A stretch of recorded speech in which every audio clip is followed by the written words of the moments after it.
Hello everyone, রানি স্ট্রিমল্যান্ডে তোমাদের welcome. আশা করছি তোমরা ভালো আছো। চ্যানেলে যারা নতুন আছো তারা কিন্তু চ্যানেলটাকে সাবস্ক্রাইব করে নেবে। আমার মেয়ের বয়স 9 মান্থ কমপ্লিট হয়েছে অ্যাকচুয়ালি 27 তারিখে। তো আমি এখন অবধি মেয়ের ওপর যা যা এক্সপেরিমেন্ট করে ফেলিওর হয়েছি, যা যা সাকসেসফুল হয়েছে সেগুলো তোমাদের সাথে শেয়ার করব বলে এসেছি। অ্যাকচুয়ালি প্রতিটা বাচ্চারই টাইপ আলাদা আলাদা হয়। তো আমি যেগুলো বলছি সেগুলো যে তোমাদের ক্ষেত্রেও সেগুলো ঠিকঠাক হবে এমনটা নয়। প্রতিটা বাচ্চারই স্বভাব আলাদা হয়। তো সেক্ষেত্রে আর আমি আরেকটা ব্যাপার যেটা বলে রাখি, আমি কোনো পেডিট্রিশিয়ানও নই। তো আমি জাস্ট তোমাদেরকে কিছু হয়তো বলতে পারি, সেগুলো হয়তো তোমাদের ভালো লাগলে সেটা অ্যাকসেপ্ট করতে পারো।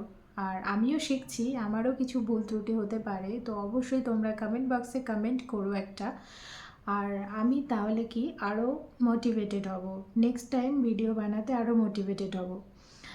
তো যাই হোক, শুরু করছি বেশি কথা না বলে। সেটা হচ্ছে আমার 9 মান্থ কমপ্লিট হয়েছে আমার বাচ্চার। আমি যেটা করেছি আমার শর্টস ভিডিওতে কিন্তু আমি ওর রুটিন আমি শেয়ার করেছিলাম। তো ভিডিও তোমরা পজ করে চাইলে দেখতে পারো। তো আমি বিভিন্ন রকম জিনিস এক্সপেরিমেন্ট করি মাঝে মাঝে।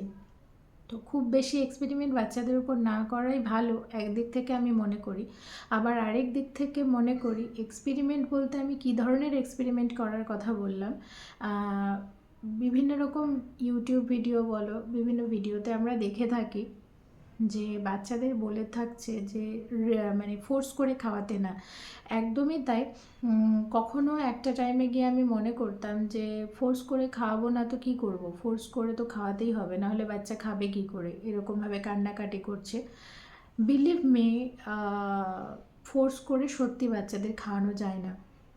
আমি এই 9 মান্থে আমি খুব ভালোভাবে এক্সপিরিয়েন্স করেছি এটা। আমি যতদিন বাচ্চাকে ফোর্সফুলি খাওয়াতে গেছি সেটা উল্টো অ্যাকশন হয়েছে অ্যাকচুয়ালি। কান্নাকাটি করেছে এবং নেক্সট ডে ওর কাছে একটা আতঙ্কের ব্যাপার হয়ে যেত খাওয়া মানে। তো আলটিমেটলি এখন বাচ্চা খাচ্ছে, এবং এই এজে বাচ্চা খাচ্ছে মানে নেক্সট স্টেজে যে বাচ্চা খাবে তারও কোনো মানে নেই। তবে আমি মনে করি একটা জিনিস হয়তো আমাদের মেনটেন করাটা ভীষণ জরুরি। টাইম মেনটেনিংটা খুব জরুরি, এবং একটা নির্দিষ্ট ফুড চার্ট করে নেওয়াটা ভীষণ জরুরি, এবং ডিসিপ্লিন লাইফে চলাটা ভীষণ জরুরি। প্রতিটা সাকসেসফুল মানুষের পিছনেই কিন্তু ডিসিপ্লিন কাজ করে। অবশ্যই তারা ডিসিপ্লিন লাইফ লিড করে বলেই সাকসেসফুল তারা। তো এটা আমি মনে প্রাণে বিশ্বাস করি। তো আমি দেখেছি এমনও কিছু দিন যেই দিনগুলোতে আমি প্রচণ্ড গা ছাড়া দিয়েছি। হয়তো ভেবেছি আমি আর টাইমের পিছনে ছুটবো না, টাইম দেখবো না, অত কিছু মেনটেন করে আমি পারছি না। একা বাড়িতে যেহেতু আমি একা থাকি, আর হাজব্যান্ডের জব থাকে, ও অফিসে চলে যায়, আমার বাড়িতে এখানে কেউ নেই। আমরা থাকি রাজস্থানে, যেটা কিনা যোধপুর থেকে 80 কিলোমিটার দূরে, বালোত্রা ডিস্ট্রিক্টে আছি আমরা। আমি যেহেতু বাড়িতে একা থাকি বাচ্চা নিয়ে, আর একাই ট্যাকেল করতে হয়, তো সেই ক্ষেত্রে আমার পক্ষে টাইম এবং ফুড চার্ট করে নেওয়াটা ভীষণ জরুরি। মানে এরকম রুটিনে চলাটা, ডিসিপ্লিন লাইফে চলাটা ভীষণ জরুরি। শুধু আমার ক্ষেত্রে না, যারা 5 জন নিয়ে থাকো তাদের ক্ষেত্রেও আমি বলবো 5 জনের মাঝেও যদি এই রুটিনটা মেনটেন করতে পারো, ফায়দাটা তোমারই হবে। ইয়েস, ট্রাস্ট মি, মানে দিনের শেষে মনে হবে যে সত্যি নিজেকে অনেক নিজের মধ্যে সেই মানে সেটা ফিল করতে পারবে, সেই জিনিসটা তুমি ভালোভাবে ফিল করতে পারবে যে হ্যাঁ, আমি আমার বাচ্চার জন্য সত্যি আমি সব কিছু ঠিকঠাকভাবে করতে পেরেছি। দিনের শেষে ওই স্যাটিসফ্যাকশানটা ভীষণ জরুরি। আর 2 নম্বর পয়েন্ট, ডিসিপ্লিন লাইফে তো চলতেই হবে আমাদের, কারণ বাচ্চা আমাদের দেখেই শিখবে। আর আমরা যদি ডিসিপ্লিন লাইফে না চলি তাহলে ওরাও সেটা কিন্তু ছন্নছাড়া হয়ে থাকবে। আমরা যদি সমস্ত কিছু অগোছালো করে রাখি ঘরের মধ্যে, যে কোনো জিনিস, সেটা রুম ক্লিন যদি না রাখি, প্রপার হাইজিন যদি মেনটেন না করি, হাইজিন মেনটেন করা ভালো, আবার অতিরিক্ত হাইজিন মেনটেন করা কিন্তু সেটাও খুব একটা জরুরিতা আছে বলে আমি মনে করি না। তো হাইজিন মেনটেন করা অবশ্যই ভালো। খুব বেশি আতুপুতু না করাও ভালো বাচ্চাদের ক্ষেত্রে। তো বলে মা ঠাম্মারা বিশেষ করে বলে থাকে এত আতুপুতু করিস না। তো সেই কথাটারও কিছুটা লজিক আছে। যে বাচ্চাকে নিচে ছেড়ে দেবো, ঠান্ডা লাগছে, একদমই না, ঠান্ডা লেগে যাবে, একদমই না। অ্যাকচুয়ালি বাচ্চার ঠান্ডা অনেক কারণে হতে পারে। ঠান্ডা লাগার কারণে একটা হতে পারে, শীতকালে ঠিকঠাকভাবে স্নান করানো হচ্ছে না, হয়তো স্নান করানোর টাইমে হয়তো আমাদের গায়ে হাওয়া বাতাস লাগছে, বাচ্চার গায়ে হাওয়া বাতাস লাগছে, হয়তো যেখানে স্নান করাচ্ছি একটা খোলা জায়গায় স্নান করাচ্ছি, বা হয়তো রুমের ভেতরে স্নান করাচ্ছি, চারিদিকে জানালা দরজা খোলা রয়েছে, বাচ্চার গায়ে কিন্তু সেই হাওয়াটা লেগে গিয়ে কিন্তু ঠান্ডা লেগে যায়। তো সব কিছুতেই প্রিকশনস মেনটেন করা। আমি শুরুর থেকেই এই ক্ষেত্রে খুব স্ট্রিক্ট, মানে দরজা জানালা বন্ধ করে ওকে স্নান করিয়েছি। হ্যাঁ, এবার বলতে পারো যে যাদের বাচ্চা বাইরে স্নান করায় তাদের তো কিছু হয় না। তো দেখো, আমি এটা করেছি, সেটা আমি আমার বাচ্চা খুব কমই ঠান্ডায়, কম মানে কি, একবার যখন এখান থেকে ওয়েস্ট বেঙ্গলে ফিরেছিলাম রাজস্থানে, তখনই ঠান্ডা লেগেছিল, যেহেতু এতটা ওয়েদারের একটা ফারাক।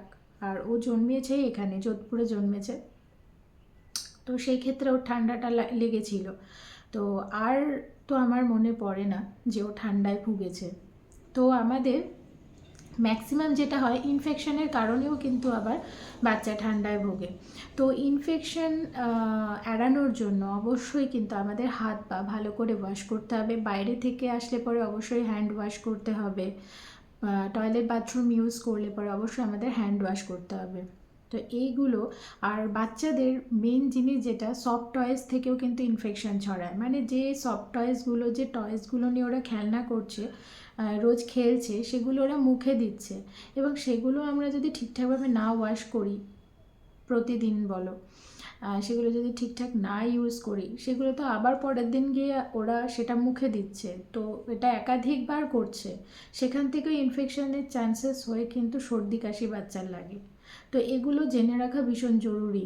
আমি এটা খুব ভালোভাবে এই জিনিসগুলো কয়েকজন ডক্টরের ভিডিও দেখেছি, এবং শুরু থেকে এই প্রিকশনসগুলো মেনটেন করে এসেছি। তো ইনফেকশান, ঠান্ডা, সর্দি কাশি বাচ্চাদের কেন হয়, তো এগুলো একটা রিজন যেটা ইন্ডিয়ান ম্যাক্সিমাম মহিলারাই জানেন না। তো যাই হোক, সেই ক্ষেত্রে হাইজিন মেনটেন করাটা বেটার। এবং ম্যাক্সিমাম বাচ্চা কিন্তু সর্দি কাশিতে ভোগে এই ইনফেকশনের কারণে।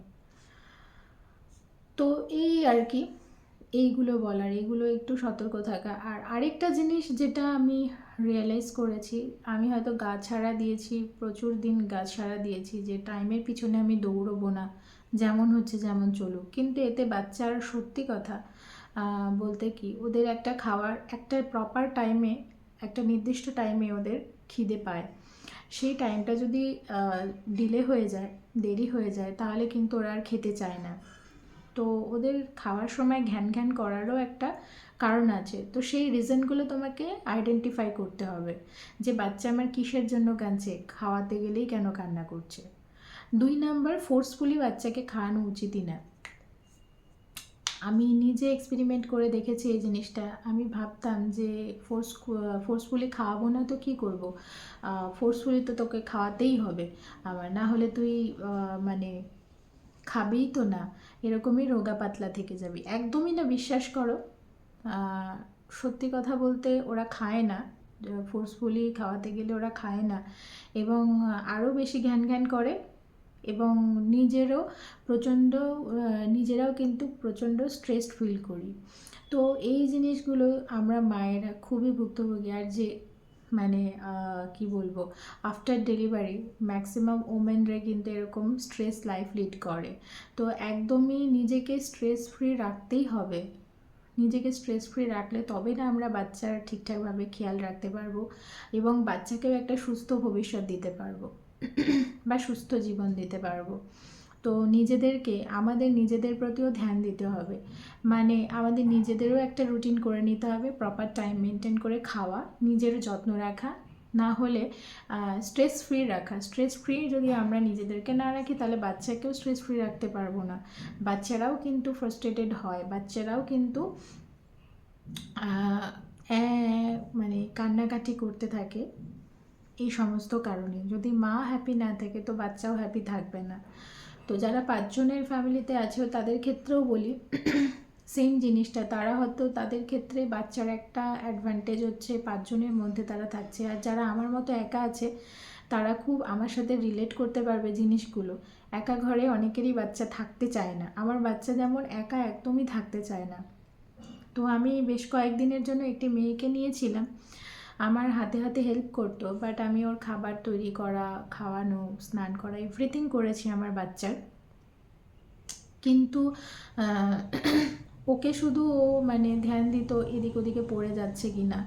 কিন্তু বিশ্বাস করো কদিন নিয়ে আমি ফিল করেছি যে না, আমি একাই সবটা পারবো, আমার দ্বিতীয় কারোর দরকার পড়বে না। তো এখন তাছাড়া ওর একটু অসুবিধাও আছে, ও এখন আসছে না। তো যাই হোক, এখন তো আমি আবার কন্টিনিউ করছি একা সমস্ত কিছুই, কিন্তু ভীষণ মাঝে মাঝে স্ট্রেসড লাগে। তো আমি আবারও নিজেকে মোটিভেট করি, কারণ ওর হাসি মুখ দেখলে আমি নিজেও মোটিভেটেড হই অলরেডি। এবং আমি যতদিন দেখেছি যে আমি গা ছাড়া দিয়েছি, টাইম মেনটেন করিনি, সেদিনই আমি ফেলিয়ার হয়েছি। সেদিনই আমার বাচ্চা ঘ্যানর ঘ্যানর করেছে প্রচুর, খেতে চায়নি, খাবার নষ্ট করেছে, এবং আমিও দিনের শেষে খুবই স্ট্রেসড থাকতাম। তো যাই হোক, হেডেকও হতো। তো বিশ্বাস করো এতে কোনো ফায়দা হয় না, অ্যাকচুয়ালি এতে কোনো লাভ হয় না। আর যেটা করা দরকার আমাদের, অবশ্যই একটা নির্দিষ্ট ফুড চার্ট করে নেওয়া দরকার। এতে গ্রসারিগুলো আগে থাকতে গুছিয়ে রাখা যায়, কোন দিন কোন গ্রসারি লাগবে সেগুলো বুঝে নেওয়া যায়। তো সপ্তাহে সুন্দরভাবে একটা গ্রসারি কিনে রাখা যায়। এবং সবজি সবজি যা যা আছে আর কি সেগুলো প্ল্যান করে কিনে রাখা যায়। আমাদের যেমন সারা সপ্তাহের বাজার একদিনে করা হয়, যেহেতু বাইরে থাকি, হাজব্যান্ড একদিনই করে, আর আমার পক্ষে এখন বাইরে যাওয়া সম্ভবই না। তার কারণ হচ্ছে ছোট বাচ্চা, টুকটাক যেতে হয় যেটুকু সেইটুকু যাই। তো এই আর কি। তো যতদিন আমি টাইম মেনটেন করেছি এবং যতদিন এই টাইম মেনটেনের মধ্য দিয়ে চলেছি এবং এরকম সুন্দর সকালবেলায় একদম ডিসিপ্লিন ওয়েতে চলেছি, ফুড চার্ট দেখেছি, এবং সত্যি বিশ্বাস করো মানে সব কিছু ইজি হয়ে গেছে। সব কিছু ইজি হয়ে গেছে বলতে অনেকটা টাইম ফ্রি থাকতে পারি আমি। এবং ফ্রি থাকা অ্যাকচুয়ালি না, ওটাকে ফ্রি থাকা বলে না। বাচ্চার কাজ তো কিছু থেকেই থাকে, কিছু না কিছু তো থেকেই থাকে। মানে আমি মাইন্ড থেকে ফ্রি থাকতে পারি এটা বলছি। মানে আমাকে চিন্তা করতে হয় না নির্দিষ্টভাবে যে আজকে আমি কি বানাবো, এবং সেটা ভেবেও আমার সারাদিন চলে যায় না। আমি ওই রুটিন দেখি, আজকে কী বার, আজকে এটা আছে, ব্রেকফাস্টে এটা আছে, লাঞ্চে এটা আছে, তো আমি টাইম মেনটেন করে খাবারগুলো বানিয়ে থাকি। এবং আমি ওকে খাবারগুলোকে ইনস্ট্যান্টই বানিয়ে দিয়ে থাকি, ইনস্ট্যান্টই বানিয়ে সার্ভ করে থাকি, আগে থেকে বানাই না। আর বানাই না কারণ প্রয়োজন পড়েও না, আমার যেহেতু রুটিন আছে, প্রপার রুটিন আছে, আমি এটা দেখে চটজলদি বানিয়ে ফেলি। আর আরেকটা ব্যাপার, সবসময় আমি প্রেশার কুকার ব্যবহার করি না। প্রেশার কুকার খুব এমার্জেন্সি সিচুয়েশানে প্রেশার কুকার হয়তো খুব লেট হয়ে গেছে, তো প্রেশার কুকার সেই ক্ষেত্রে ব্যবহার করি। আর মুগ ডাল সিদ্ধ করার ক্ষেত্রে প্রেশার কুকার ব্যবহার করি। আদারওয়াইজ প্রেশার কুকারে যেহেতু হাই হিটে সবজি বা খাবারটা তৈরি হয়, সেই জন্য আমি প্রেশার কুকার অত বেশি ইউজ করি না, তাতে খাবারের নিউট্রিশন ভ্যালু কিন্তু কমে যায়। তো সেক্ষেত্রে আমি আরেকটা তোমাদের টিপস দিতে পারি, একটা স্টিমার পাওয়া যায়, তো স্টিমারগুলোতে করে যদি স্টিম করো, খাবারের ভিটামিনটা কিন্তু ইনটেক থেকে যায়, ওর ভিতরে জলের সাথে বেরিয়ে যায় না। এটা একটা ব্যাপার। আর দ্বিতীয়ত ব্যাপার হচ্ছে এভাবে কুক করতে পারো, অথবা যেটা ভাতের সাথে সবজি দিয়ে একবারে যেগুলো খাবার বানাচ্ছ, এইরকম ছোট বাচ্চাদের 8 মাস, 6 মাস, 7 মাস, 9 মাস, 12 মাস অবধি আর কি, তারা কিন্তু ওই কোনো মানে কড়াইতে হোক বা কোনো সসপ্যানে হোক, আমি জেনারেলি এরকমই করে থাকি, সসপ্যানের মধ্যে জল ভরে সেগুলোকে একসাথে দিয়ে সিদ্ধ বসিয়ে দিই। তো এটাই করে থাকে, যতক্ষণে তৈরি হয়, যতক্ষণ নরম হয় ততক্ষণ অবধি জিনিসটাকে বয়েল করে নিই। তো তো এইভাবে পরে ম্যাশার দিয়ে ম্যাশ করে খাবারটা ওকে খাইয়ে দিই।